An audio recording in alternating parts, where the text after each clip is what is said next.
Si le mot ouvrier remonte au latin operari, travailler avec ses mains, opérer, on trouve peu d'ouvriers en France avant le XIXe siècle. L'ouvrier, c'est celui qui loue ses services dans le cadre d'un travail agricole ou industriel en contrepartie d'un salaire.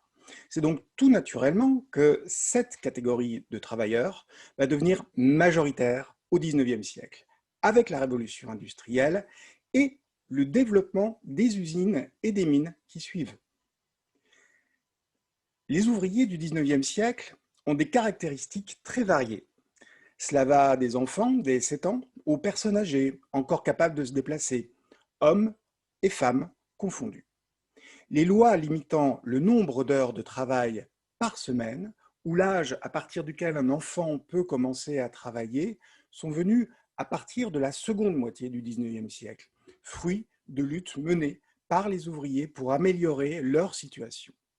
Les aides à la retraite, telles que nous les connaissons aujourd'hui, ne voient le jour qu'à partir du XXe siècle et mettront encore du temps à devenir pérennes. La situation des ouvriers est misérable et rude au XIXe siècle.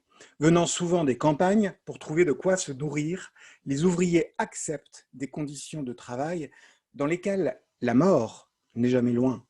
Que ce soit dans les mines avec les effondrements, les explosions de veines de gaz, les maladies pulmonaires et autres liées au travail dans la poussière, sous la terre, sans soleil, ou dans les usines, face à des machines qui ne laissent aucune chance à l'inattention ou à la fatigue, avec là aussi des dysfonctionnements possibles entraînant des accidents, ne laissant guère de chance à des ouvriers ne possédant aucun équipement de protection.